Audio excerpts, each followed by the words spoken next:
Ce matin, on poursuit notre série Servir pour aimer et je vous fais un petit récapitulatif très rapide.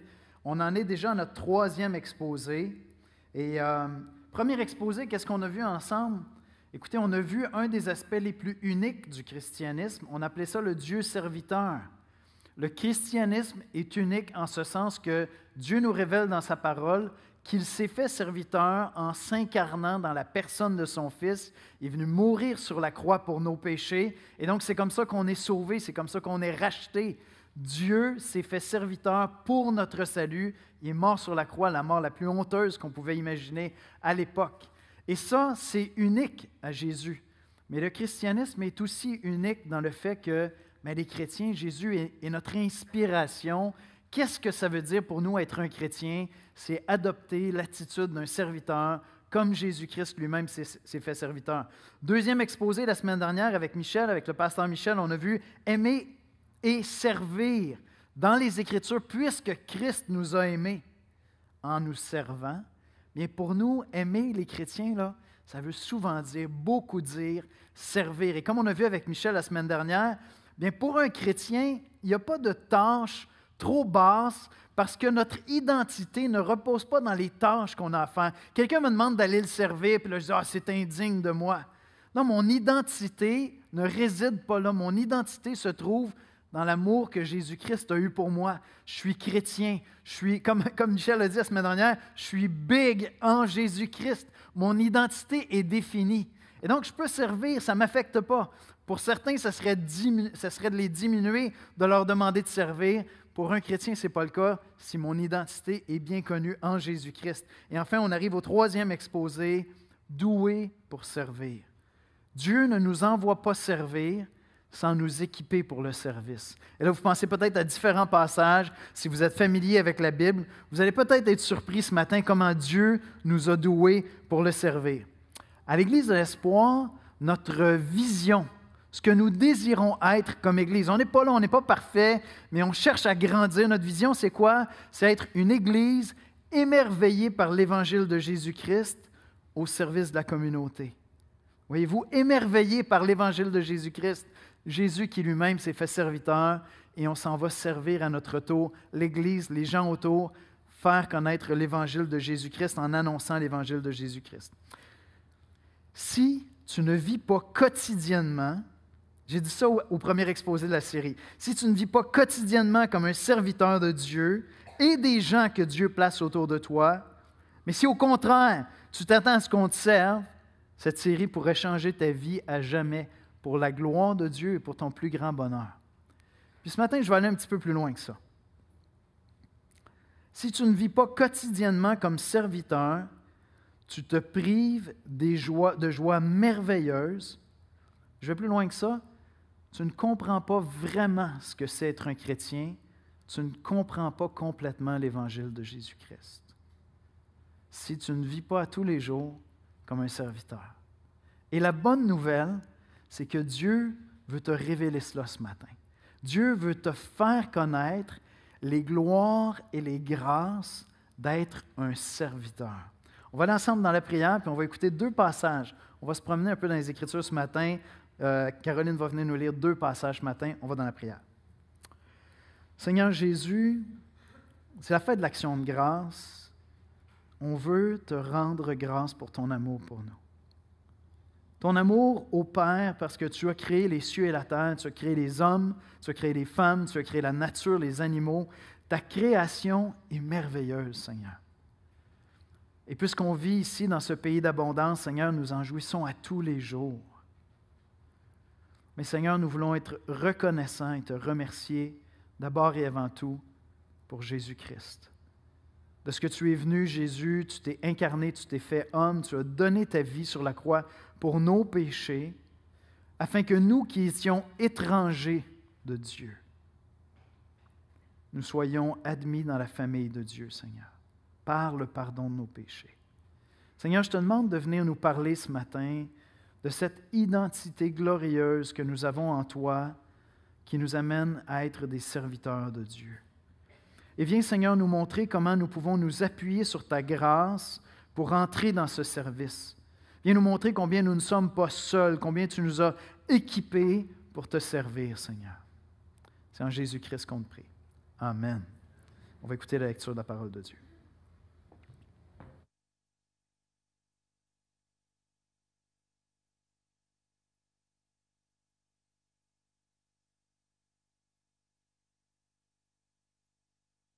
Bon matin. Alors, ce matin, on va lire dans Ésaïe chapitre 42, les versets 1 à 4, et Actes chapitre 1, versets 8 à 11, dans la nouvelle édition de Genève. Donc, Ésaïe chapitre 42, versets 1 à 4, et Actes chapitre 1, versets 8 à 11. Donc, Ésaïe. Voici mon serviteur que je soutiendrai, mon élu, en qui mon âme prend plaisir. J'ai mis mon esprit sur lui. Il annoncera la justice aux nations, et il ne criera point, il ne lèvera point la voix, et ne la fera point entendre dans les rues. Il ne brisera point le roseau cassé, et il n'éteindra point la mèche qui brûle encore. Il annoncera la justice selon la vérité. Il ne se découragera point, il ne se le relâchera point, jusqu'à ce qu'il ait établi la justice sur la terre et que les îles espèrent en sa loi. Donc, Acte 1, 8 à 11. Mais vous recevrez une puissance, le Saint-Esprit survenant sur vous, et vous serez mes témoins à Jérusalem, dans la Judée et dans la Samarie, et jusqu'aux extrémités de la terre. Après avoir dit cela, il fut élevé, pendant qu'ils le regardaient, et une nuée le déroba à leurs yeux. Et comme ils avaient le regard fixé vers le ciel pendant qu'ils s'en allaient, voici 2 hommes vêtus de blanc leur apparurent et dirent : « Hommes galiléens, pourquoi vous arrêtez-vous à regarder le ciel? C'est Jésus qui a été enlevé au ciel du milieu de vous, viendra de la même manière que vous l'avez vu allant au ciel. »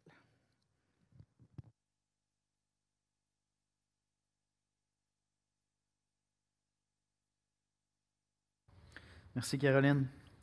Question pour vous. Quand vous pensez au mot service ou serviteur, est-ce que c'est quelque chose d'heureux qui vous vient à l'esprit? Je vais le dire autrement. Quand vous pensez au mot service ou serviteur, est-ce que vous associez ça spontanément à une corvée ou à une identité? Spontanément. Corvée ou identité pour les mots service et serviteur. Restez avec moi. Comme chrétiens, notre espérance, notre plus grande espérance, c'est d'être réunis avec Christ pour l'éternité dans un monde où on va être libéré de la souffrance. On va être libéré du péché, de la tentation de péché. On va être libéré de la mort et de la maladie. C'est ça notre espérance. On attend ce jour où on va être réunis avec lui. Et même la Bible nous dit où travailler ne sera pas difficile comme ici. Parce que ça fait partie de cette malédiction que Dieu prononce sur la terre, parce que le travail devient ardu. Il y a des terres qui ne sont pas propices à nous donner ce qu'on a besoin pour manger. Et donc, on attend après ce jour où on va être libéré. Alors, si je vous dis serviteur, est-ce que vous associez ça avec notre vie ici sur terre ou est-ce que vous l'associez à l'éternité? Écoutez bien ce passage dans le dernier chapitre de la Bible, le dernier chapitre du livre de l'Apocalypse qui nous donne une vision de l'éternité qui nous est réservée.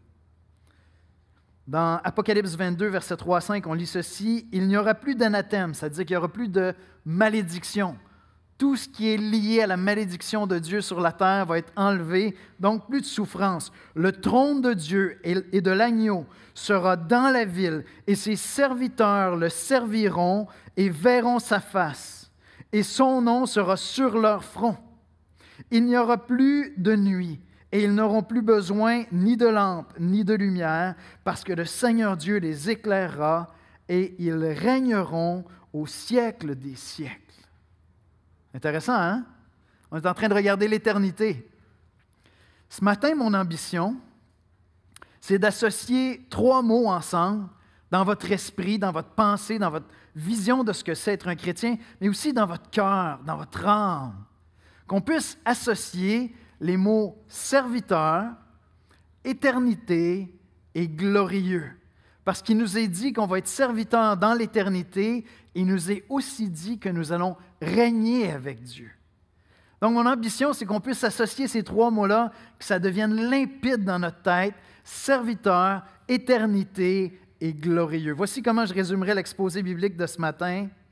Dieu nous a doués de son Esprit Saint, de dons, de talents, de ressources pour que notre service soit glorieux. Je répète ça, Dieu nous a doués de son Esprit Saint, de dons, de talents, de ressources pour que notre service soit glorieux. Alors, premièrement, serviteur glorieux.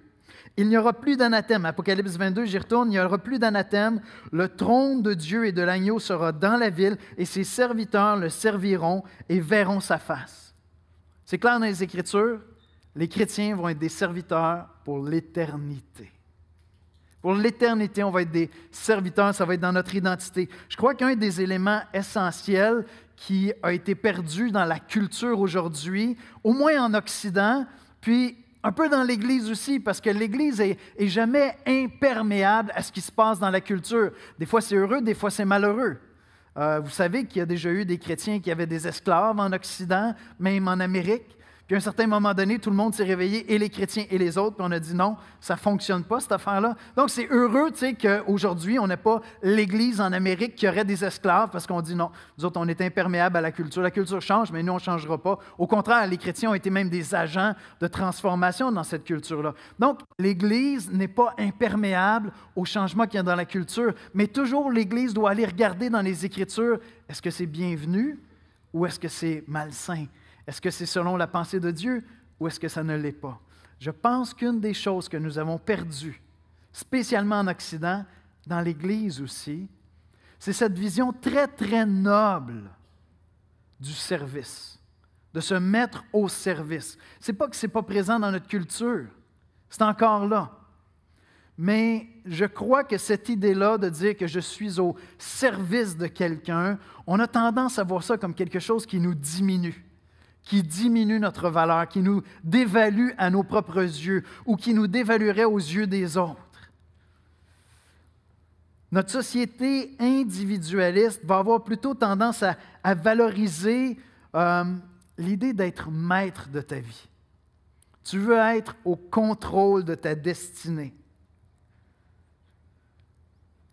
L'idée de serviteur est réductrice, on ne se sent pas bien dans ça. Puis Michel l'a bien expliqué la semaine dernière, il nous a dit, oui, mais comme chrétien, si mon identité est en Jésus-Christ, ce n'est pas réducteur pour moi d'aller servir. À la limite, je suis juste en train d'imiter Christ. Et pourtant, je pense que l'Église est quand même affectée par cette pensée-là. Aujourd'hui, c'est plutôt l'idée d'être maître de notre destinée qui compte à nos yeux. C'est ça qui est mis de l'avant. Chacun veut prendre en charge son destin. Et s'il y a une place où c'est vrai sur la terre, c'est en Occident. C'est là que cette idée-là est la plus forte, la plus présente. Pourtant, la Bible nous enseigne au contraire que l'être le plus bienveillant de l'univers, Dieu, est le seul qui est vraiment au contrôle de ton destin. C'est ça que la Bible enseigne. Si vous êtes familier avec les Écritures, la Bible est très claire. Je veux dire, tu as des choix à faire, tu as des choses à prendre en main. Dieu ne va pas venir faire ton lit à ta place, là. Oublie ça. C'est à toi de faire ton lit, c'est à toi de gérer tes finances, c'est à toi d'aller sortir pour aller travailler. Mais à la fin de la journée, puis à la fin de ta vie, tu n'es pas vraiment au contrôle de ton destin, de ta destinée. Il y a tellement de choses qui relèvent de la providence divine, que ce soit dans ta santé, dans un boulot, dans des tendances économiques comme on est en train de les vivre ici. Je ne pense pas qu'il y a personne ici qui sent qu'il est au contrôle de l'économie actuelle ou de l'inflation, n'est-ce pas? Même les gouvernements n'arrivent pas à le contrôler. À la fin de la journée, à la fin de notre vie, une seule personne est au contrôle de notre destinée et c'est Dieu. C'est Dieu à la fin. J'ai des choix à faire, je vais être responsable. C'est Dieu qui est souverain. Laissez-moi vous parler un instant d'une personne qui se croit au contrôle de son destin. Je vais peut-être vous surprendre un peu ce matin. Il s'agit de Satan. Satan croit aussi être maître de sa destinée. Saviez-vous ça? Dans la Bible, il n'y a pas seulement les êtres humains qui sont des êtres intelligents, il n'y a pas seulement Dieu, il y a des anges, il y a des êtres spirituels et il y a des anges déchus. Satan, avant de se rebeller contre Dieu, était le plus grand serviteur de Dieu. C'était le serviteur de Dieu, celui qui inspirait tous les serviteurs de Dieu, tous les anges, à servir Dieu. Mais à un certain moment donné, il s'est mis en tête qu'il pouvait se faire l'égal de Dieu, s'émanciper de Dieu et prendre en main sa destinée. C'est un petit peu une joke, parce que Satan, à l'époque où il a pris cette décision-là, vivait dans un univers qui a été créé par Dieu. Donc, Satan est toujours chez Dieu. Tu sais? Il n'est pas dans son univers propre. Nous vivons tous dans l'univers de notre Créateur, du Dieu qui a créé les cieux et la terre. On va toujours être chez lui, pas tout à fait chez nous. On est dans son univers à lui. Mais Satan, même s'il a été jugé par Dieu, a été condamné par Dieu, j'y vais un peu vite, je ne veux pas aller voir trop de passages sur ce sujet-là ce matin, parce qu'on a d'autres passages à voir, mais la Bible nous dit que Dieu l'a maudit, Dieu l'a frappé, on lui a retiré sa position qu'il avait, il a été chassé loin de la face de Dieu, et une partie des anges l'ont suivi. Maintenant, dans sa chute, est-ce que Satan s'est dit « Ah, OK, j'ai compris, je ne peux pas prendre le contrôle de ma destinée, je pensais, puis là, Dieu m'a eu. » Fait que, je me repens. Non, pas en tout. Non, non. En fait, même les Écritures nous disent que lorsque Jésus s'est incarné, le diable a essayé de le tenter. Le diable a essayé de le tenter en lui disant « Deviens mon disciple, adore-moi, puis je vais te donner tous ces royaumes. » C'est comme une joke, Satan peut donner des royaumes à Jésus. Jésus, c'est Dieu le Fils qui vient sur la terre. Je ne sais pas quelle lubie il avait. Je ne sais même pas comment il faisait pour avoir un fantasme semblable qui pourrait dévier le Fils de Dieu, Dieu le Fils, et lui donner des royaumes qu'il ne possède même pas, parce qu'il est toujours dans l'univers de Dieu, vous comprenez? Maintenant, je ne sais pas si vous me voyez venir, mais en vous montrant combien c'est ridicule pour l'ennemi juré de Dieu, Satan, de penser qu'il va vraiment prendre le contrôle de sa destinée, je suis aussi en train de vous parler de chacun de nous. Parce que si Satan ne pouvait pas réussir ce coup-là, je ne suis pas sûr que vous êtes en mesure de le faire non plus, ou moi-même.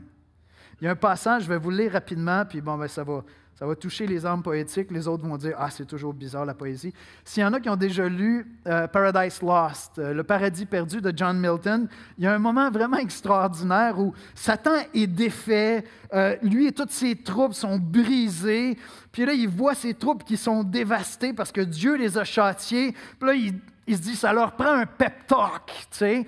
Il va falloir vraiment que je leur donne du courage. Puis là, il commence à s'adresser à ses troupes. Et il dit ceci, « Tout n'est pas perdu.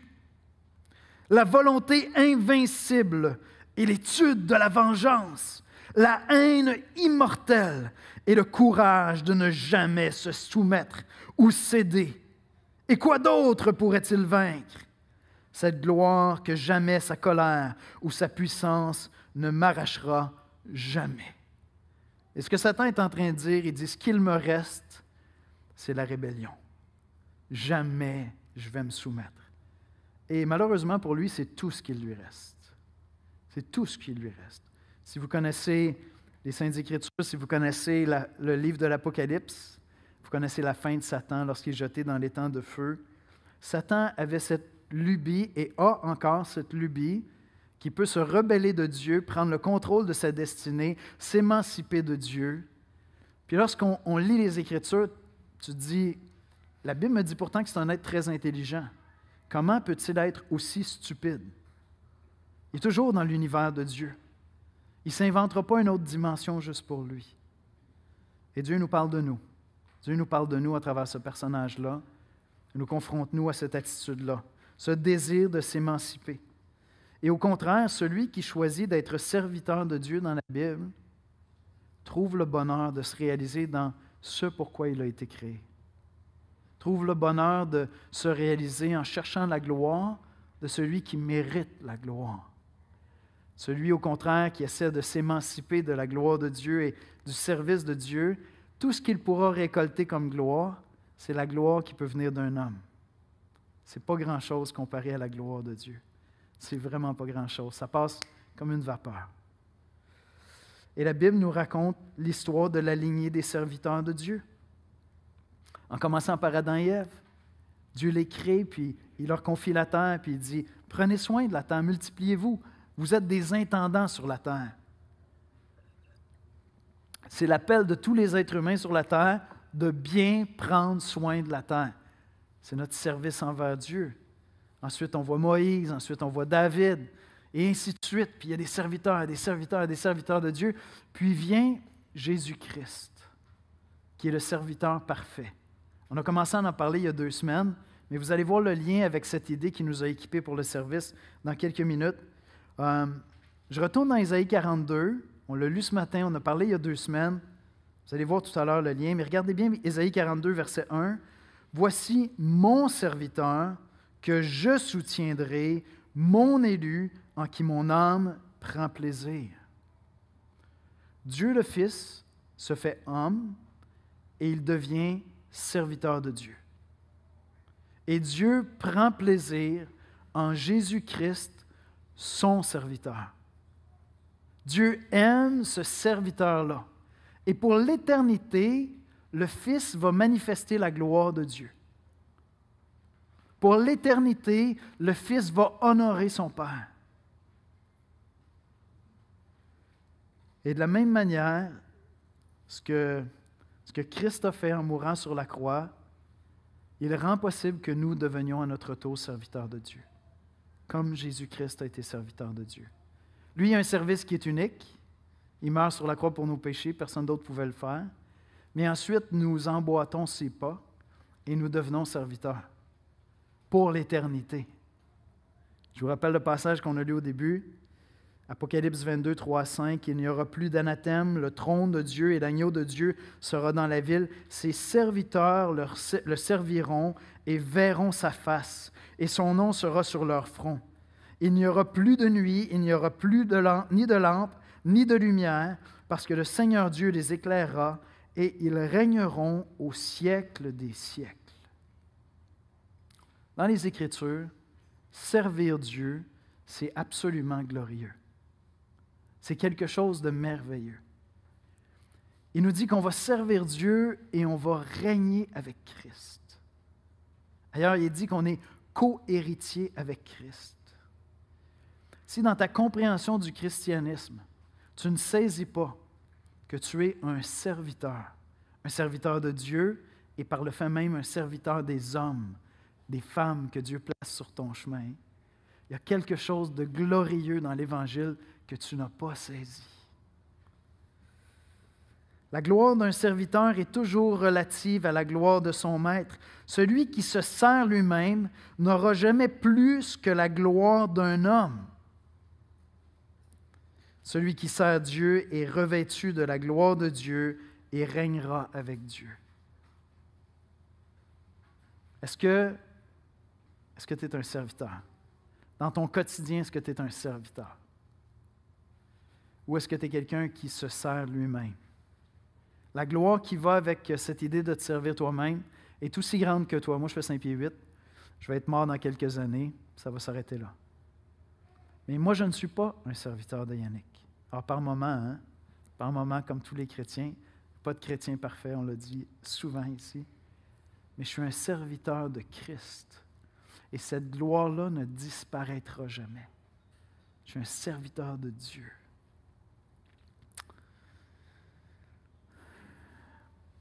Maintenant, le titre de l'exposé, c'est « Doué pour servir ».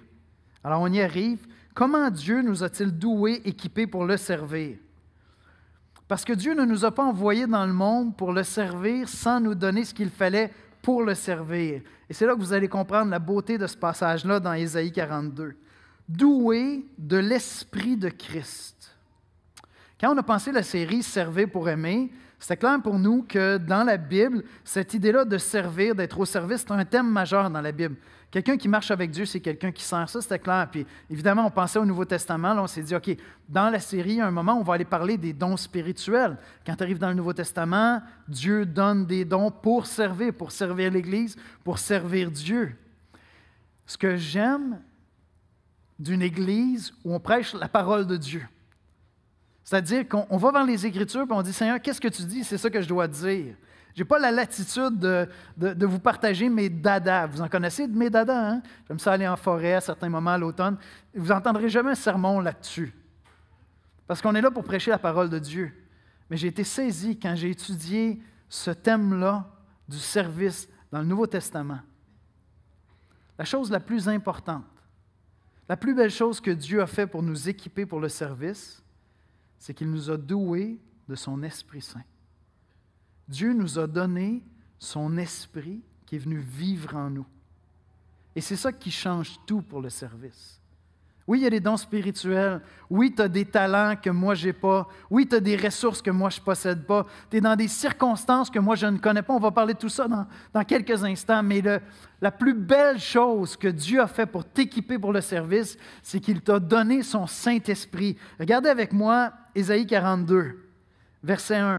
« Voici mon serviteur. » On parle de Jésus ici, on ne parle pas de toi et moi. « Voici mon serviteur que je soutiendrai, mon élu, en qui mon âme prend plaisir. J'ai mis mon esprit sur lui. » Et l'Évangile de Luc, particulièrement, souligne à plusieurs reprises l'idée que lorsque Jésus a fait son ministère public, il le faisait par la puissance de l'Esprit. C'est fascinant. Les premières fois que tu remarques ça dans le texte, c'est là que tu te dis, « Attends, c'est Jésus. Il n'a peut-être pas besoin, tu sais, comme moi, j'ai besoin de la puissance du Saint-Esprit. » Oui, mais la Sainte Trinité est mystérieuse et Christ travaillait par la puissance de l'Esprit.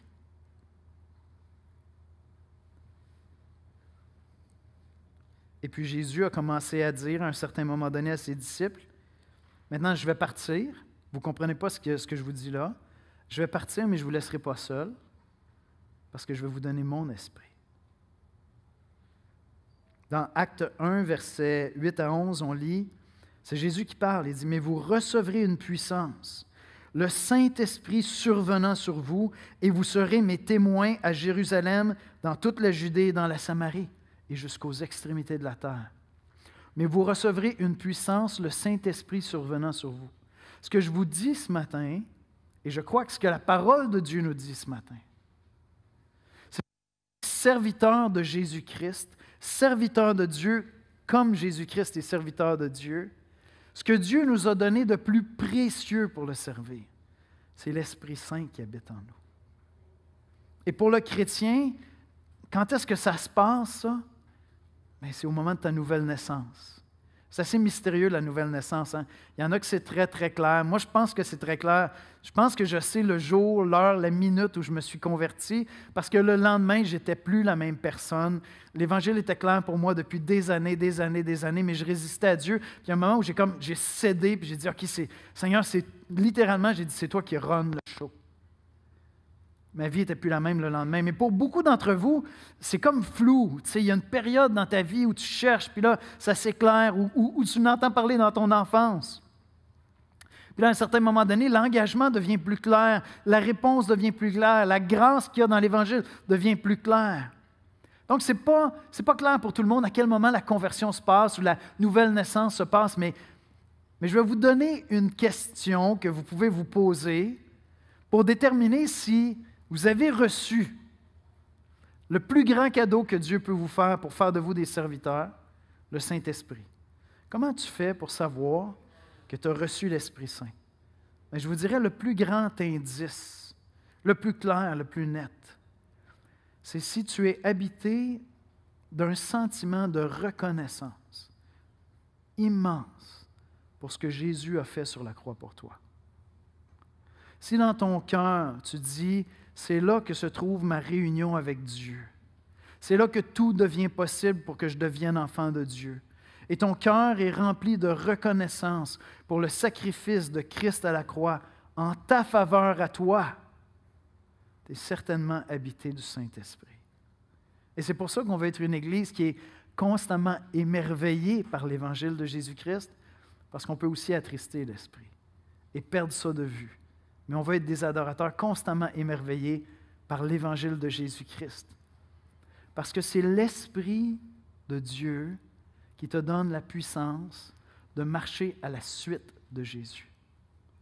C'est par la puissance de l'Esprit que Christ s'est fait serviteur. C'est ce que l'Évangile de Luc nous dit constamment. Et c'est par la puissance de l'Esprit que tu es appelé à être serviteur à ton tour. Puis c'est intéressant, je reste dans les mêmes passages. Non seulement Dieu nous donne l'Esprit qui était sur Jésus, mais il nous donne l'Esprit qui était sur Jésus pour continuer la mission de Jésus.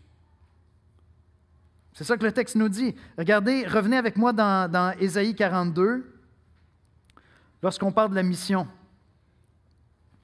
« Voici mon serviteur que je soutiendrai. » Ésaïe 42:1. « Mon élu en qui mon âme prend plaisir. J'ai mis mon esprit sur lui. Il annoncera la justice aux nations. » Ça, c'était sa mission. Donc Dieu, 700 ans avant la venue de Jésus, il dit, voici, je vais envoyer mon serviteur, il va venir, je vais mettre mon esprit sur lui. Sa mission, c'est quoi? Il va annoncer la justice aux nations. C'est quoi la justice aux nations? Il faut continuer la lecture d'Ésaïe, arriver dans Ésaïe 53, plein d'autres passages. Il faut continuer à lire même les évangiles. Mais c'était quoi sa mission? C'est quoi la justice de Dieu? La justice de Dieu, c'est que Jésus-Christ le juste meurt sur la croix pour des injustes comme toi et moi, afin que Dieu puisse nous déclarer justifiés, graciés, pardonnés. Et donc, ce serviteur reçoit l'Esprit de Dieu pour annoncer la justice aux nations. C'est ça sa mission. Et qu'est-ce que Jésus dit dans Acte 1, versets 8 à 11? « Mais vous recevrez une puissance, le Saint-Esprit survenant sur vous, et vous serez mes témoins. » La même mission, la même mission. Jésus-Christ est envoyé, reçoit l'Esprit, annonce la justice aux nations. L'Église croit dans l'Évangile de Jésus-Christ, reçoit le Saint-Esprit et est témoin de Jésus-Christ, de la justice de Dieu, littéralement. C'est impossible pour nous de poursuivre la mission de Christ si on ne le fait pas par la puissance de l'Esprit. Et qu'est-ce que ça veut dire, être témoin? Ça veut dire beaucoup de choses. Ça ne veut pas dire simplement aller annoncer l'Évangile. C'est beaucoup plus que ça. C'est certainement ça, mais c'est beaucoup plus que ça. Parce que constamment dans le Nouveau Testament, on voit que c'est en ressemblant à Christ que les gens vont nous demander des explications. Mais d'où ça vient, cette affaire-là? Tout récemment, j'ai eu l'opportunité avec des frères d'aller aider un ami. Je commence à me lier d'amitié avec quelqu'un, puis là, il me raconte, il fait des travaux, tout ça, il est débordé, il est dépassé. Puis j'ai dit, écoute, je vais venir t'aider. Ah, il dit, Yannick, on ne se connaît pas. Tu dois avoir d'autres mondes à aider, tu sais, on commence à peine à se connaître. Je dis, non, je vais aller t'aider, puis je pense que je peux avoir 2-3 chums qui viennent en plus. Fait qu'on est débarqué là à 5, tu sais. Puis il essayait comme de trouver une explication à ce qui se passait. J'attends, la question va venir. Il va me demander de rendre des comptes de l'espérance qui est en moi. D'où ça vient votre folie comme ça d'aider qu'un étranger? Vous serez mes témoins. C'est toute l'Église. C'est toute l'Église qui vit ensemble, qui prend soin, qui accueille, qui baptise, qui s'entraide, qui prend soin les uns des autres, qui prie pour les chrétiens à l'autre bout du monde qui sont martyrs. C'est l'Église qui est là pour accueillir les gens qui ne trouvent plus de place dans la société. Oui, l'Église, c'est le refuge lorsqu'il n'y a plus de refuge. Amen? C'est littéralement ça. Puis on leur annonce l'Évangile. Des fois, ils viennent ici et ils disent, il y a plein d'amour ici. Je ne comprends pas trop. Puis on fait un bout de chemin ensemble. 1 an, 2 ans, 3 ans, 5 ans, 6 ans, 7 ans, 8 ans. Puis là, ils disent, je pense que j'ai commencé à comprendre. Ça fait longtemps que tu me l'expliques, mais il y avait comme une lumière qui ne s'était pas allumée encore. Le Saint-Esprit est en train de lui faire expérimenter la nouvelle naissance. C'est absolument glorieux. Dieu nous a donné son esprit pour que nous continuions la mission de Jésus-Christ. Jésus-Christ, le serviteur, a reçu l'esprit, est allé envoyer en mission. À notre tour, on est serviteur, on reçoit l'esprit, puis on est envoyé en mission. C'est absolument glorieux. Et donc, constamment dans le Nouveau Testament, Paul et les autres auteurs du Nouveau Testament vont insister pour que nous marchions par l'Esprit de Dieu. Si tu es chrétien, tu as reçu l'Esprit de Dieu. Mais c'est possible, jusqu'à ta mort, c'est possible que par moment, tu ne marches pas par l'Esprit de Dieu. On lit dans Galates 5, 16, 17, « Je dis donc, marchez selon l'Esprit, et vous n'accomplirez pas les désirs de la chair. » Car la chair a des désirs contraires à ceux de l'esprit. Il y a un combat encore en nous. On pourrait le résumer comme ceci ce matin pour être dans le contexte. Il y a un combat encore en nous de se servir plutôt que de servir Dieu et les autres. Michel a bien expliqué la semaine dernière, on n'est pas en train de dire qu'on doit être les lavettes qui se font abuser tout le temps ou quoi que ce soit, ou que j'ai plus de temps. Burn out for Christ. Non, c'est pas ça l'idée. C'est pas ça l'idée. Il y a un temps pour le repos, il y a un temps pour du discernement. J'ai des vocations dans ma vie. La personne sur la terre que je suis appelé à servir premièrement est assise là. C'est mon épouse. Ensuite, ce sont mes enfants. Avant vous tous. Mais je pourrais résumer ça comme ça. Marcher par l'Esprit, c'est savoir qui je suis en Jésus-Christ et prendre plaisir à être un serviteur. Et lorsque dans ma chair, j'ai le goût de dire, moi, je préférerais me servir aujourd'hui. Peut-être que tu n'es pas en train de marcher par l'Esprit. Je ne suis pas en train de dire, là, j'ai besoin de repos, c'est mal. Hein? Le repos, c'est 100% biblique.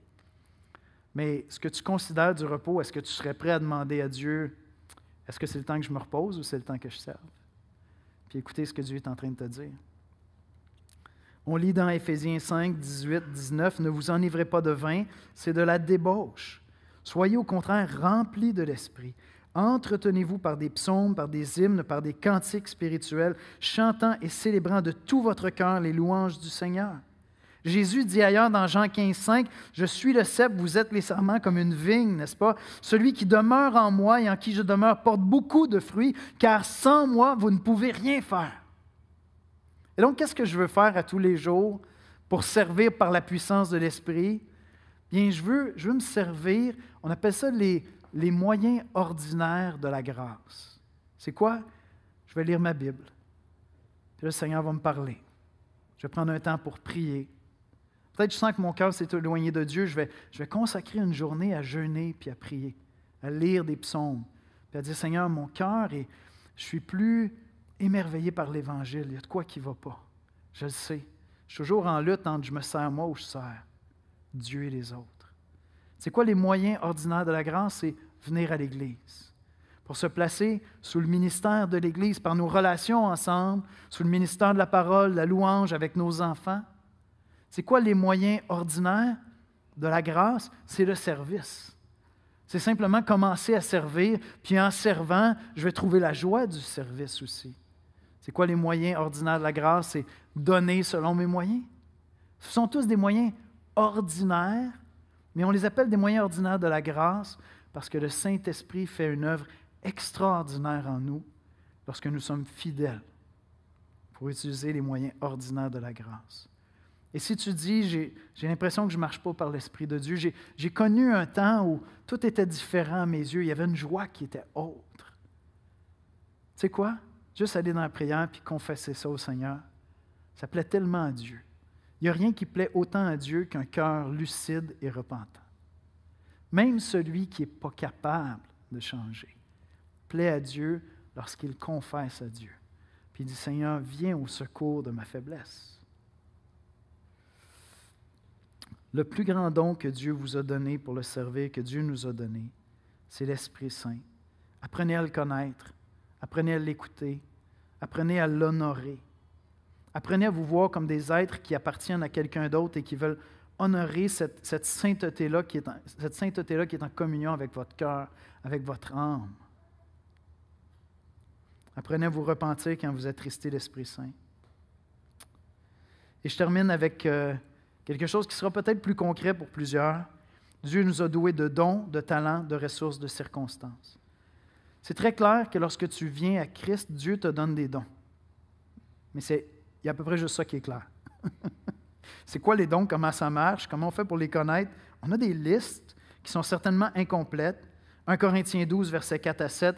Il y a diversité de dons, mais le même esprit. Diversité de ministères, mais le même Seigneur. Diversité d'opérations, mais le même Dieu qui opère tout en tous. Or, à chacun, la manifestation de l'Esprit est donnée pour l'unité commune, pour le bien du corps. Dans Romains 12, versets 6 à 8, on lit « Puisque nous avons des dons différents, selon la grâce qui nous a été accordée, que celui qui a le don de prophétie l'exerce en proportion de la foi, que celui qui a le don, celui qui est appelé au ministère s'attache à son ministère, que celui qui enseigne s'attache à son enseignement, que celui qui exhorte à l'exhortation, que celui qui donne le fasse avec libéralité, que celui qui préside le fasse avec zèle, que celui qui pratique la miséricorde le fasse avec joie. » Si tu as reçu l'Esprit Saint, si tu es chrétien, tu l'as reçu, Dieu t'a donné des dons. Ça se peut qu'ils soient complètement différents de tes talents naturels, comme ça se peut que certains talents qui étaient là en germe explose. Vous ne me croirez peut-être pas, mais je suis une personne extraordinairement timide. C'est la pure vérité. Si je connaissais personne ici, quand moi je rentre dans la pièce, à mes yeux, moi je suis la personne la plus insignifiante de toute la pièce. Je vis encore ça, là, tout le temps. Je m'en vais dans une foule, je ne connais personne, je me dis, boy, ça va être long. Je ne sais pas à qui je vais parler. Et donc, est-ce qu'avant de connaître Christ, j'avais une facilité à m'exprimer clairement? Moi, je pense que oui. Est-ce que j'étais un debater? Malheureusement, oui, c'était pas beau. Puis là, le Saint-Esprit vient en moi, puis il dit, regarde Yannick, on va faire éclore une fleur, tranquillement. Les premiers qui m'ont entendu prêcher, là, c'était pénible. Il y en a qui sont ici, là. Dieu vous doit beaucoup parce que vous m'avez toléré tellement longtemps, ça fait 25 ans que vous m'écoutez prêcher. Mais là, je grandis dans l'Église, puis là, le Saint-Esprit fait éclore quelque chose. Donc, tes dons sont peut-être entièrement nouveaux à ta conversion, peut-être que non, peut-être qu'ils vont prendre une proportion inconnue jusqu'avant, progressivement. Mais tu as aussi des talents qui sont naturels. On le voit dans l'Ancien Testament, hein, ceux qui étaient doués pour la confection du tabernacle, puis ils avaient des talents. Ils sont uniques à toi. Dieu te les a donnés pour servir. Souvent, ils vont s'exprimer à travers ta vocation. Tes médecins, tes mécaniciens, tes mamans à la maison, peu importe, tes professeurs à l'école, tes psychologues, tu as des talents. Et ils servent dans tes vocations, mais ils servent le corps de Christ aussi. Ensuite de ça, tu as des ressources. La Bible nous dit que certains sont plus riches, d'autres le sont moins. Ceux qui sont plus riches sont là afin que personne ne manque de rien. Intéressant, hein? Donc, on a des ressources qui sont différentes. Et j'y vais avec les richesses, mais ça pourrait être un paquet d'affaires. Et il y a les circonstances. À plein de reprises, l'apôtre Paul va se donner en exemple à travers les circonstances difficiles de sa vie, puis il dit, moi, je souffre ceci pour que vous soyez édifiés. C'est vraiment intéressant. 2 des personnes qui m'ont le plus touché dans la dernière année, c'est une dame qui n'est plus en moyen de venir à l'Église. Peut-être que je ne la reverrai jamais à l'Église. Je suis allé la visiter dans sa résidence. Je suis encore ému juste d'y penser, tellement ça a été 2 heures de bonheur. Mais ses capacités sont limitées. Et la semaine dernière, j'ai échangé un petit message sur Messenger avec une sœur qui est en train de combattre un cancer. Et elle m'a tellement édifié. C'est étrange, hein? C'est ces circonstances qu'elle ne voudrait absolument pas vivre. Mais sa foi, son attitude de service, parce qu'elle n'est pas dans l'amertume, mais dans l'action de grâce, elle se confie en Dieu, ça a été un don pour moi qu'elle m'a fait. Et donc, Dieu t'a donné des dons, Dieu t'a donné des talents, Dieu t'a donné des ressources et Dieu t'a donné des circonstances. Et tout ça, Dieu te l'a donné et par la puissance de l'Esprit Saint, tu peux servir Dieu de manière glorieuse avec ça. Peut-être que les circonstances dans lesquelles tu te trouves actuellement, tu les détestes. Tu demandes à Dieu à tous les jours qu'il change ces circonstances-là. Sais-tu quoi? Si ce n'est pas agréable, c'est 100% légitime. Nulle part dans la Bible, c'est écrit « Rendez grâce tous les jours pour votre cancer ». Ben, il dit quand même « Rendez grâce en toutes choses ». Mais tu peux prier pour que ton cancer parte. Peut-être que tu as des circonstances au travail, dans ta santé, dans ta famille, dans ta maison. C'est légitime de demander qu'elle change.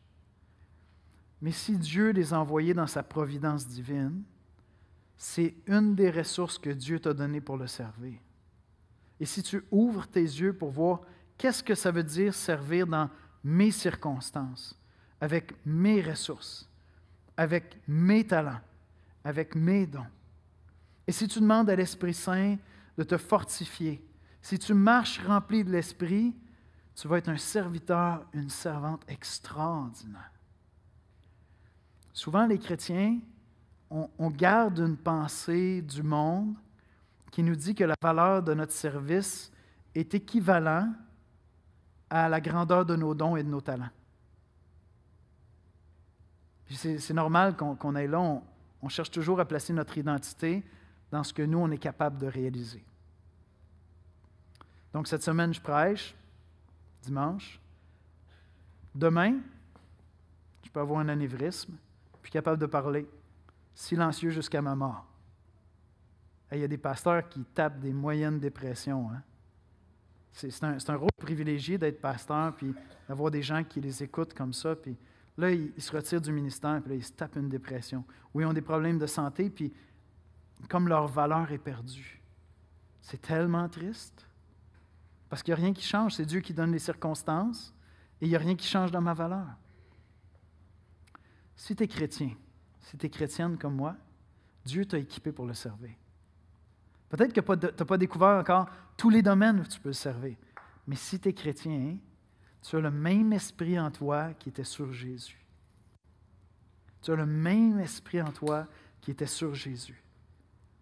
Et si pour toi, lorsque tu penses au service, ce que tu vois, c'est une corvée, c'est un sacrifice, c'est un dur labeur, je te suggère que tu n'es peut-être pas habitué de marcher par l'Esprit, rempli de l'Esprit. Parce que si tu marches rempli de l'Esprit, tu vas voir la joie et la grâce de servir. Avec sagesse, tu vas garder du temps pour te reposer. Jésus le faisait. Mais tu vas vivre la joie de servir. Et il n'y a pas de plus grand bonheur, il n'y a pas de plus grande gloire pour un être humain que d'être un serviteur de Dieu et un serviteur des hommes qui l'entourent. Je vais inviter les musiciens à venir me rejoindre à l'avant. Voyez-vous, je vous ai dit au début de l'exposé, mon ambition, c'est que vous puissiez associer dans votre esprit et dans votre cœur serviteur, éternité, glorieux. Dans l'éternité, on va célébrer l'agneau immolé, le serviteur parfait de Dieu. C'est intéressant, hein? Il est présenté comme l'agneau dans le passage qu'on a lu tantôt dans l'Apocalypse. Ça veut dire que dans l'éternité, ce qui va nous être rappelé, c'est son sacrifice sur la croix. C'est son service pour Dieu et les hommes. Parce que son service est glorieux. Et si tu te sers toi-même, tu vas voir la gloire d'un homme, la gloire d'une femme. Ça va s'arrêter là. C'est très limité, c'est très éphémère. Mais si tu sers Dieu, tu vas être revêtu de la gloire de Dieu et tu vas régner avec Jésus-Christ pour l'éternité. On va prier ensemble. Seigneur Jésus, on vient dans ta sainte présence encore une fois ce matin, le cœur rempli de reconnaissance de ce que tu nous as fait connaître ton œuvre à la croix. Tu es le serviteur parfait, Seigneur. Tu es le serviteur par excellence. Aucun homme, aucune femme ne t'est comparable. Mais Seigneur, ce matin, je veux confesser que souvent, je limite ce que tu peux faire à travers moi parce que je doute de la puissance de ton esprit qui habite en moi. Je doute de tes promesses, je doute de tes paroles. Ou encore, à d'autres moments, j'attriste l'esprit, je ne marche pas rempli de l'esprit et j'ai envie de redevenir un serviteur de Yannick. Me servir moi-même, servir mes ambitions, servir ma propre gloire, Seigneur. Seigneur, transforme à jamais cette Église. Transforme-nous afin que cette vision soit claire devant nos yeux, celle de la gloire des serviteurs de Dieu, celle de la gloire des serviteurs de Christ, Seigneur, afin que nous soyons des témoins de l'Évangile, non seulement en annonçant l'Évangile, mais en portant le fruit de l'Esprit constamment dans nos relations ensemble en Église et dans tous nos rapports avec la communauté qui nous entoure, avec le monde qui nous entoure. Seigneur Jésus, nous voulons t'adorer ce matin. Viens nous transformer à ton image. Viens transformer cette Église à ton image afin que ta gloire, Seigneur, soit manifeste devant tous. C'est en Jésus-Christ qu'on te le demande, Père. Amen. Amen.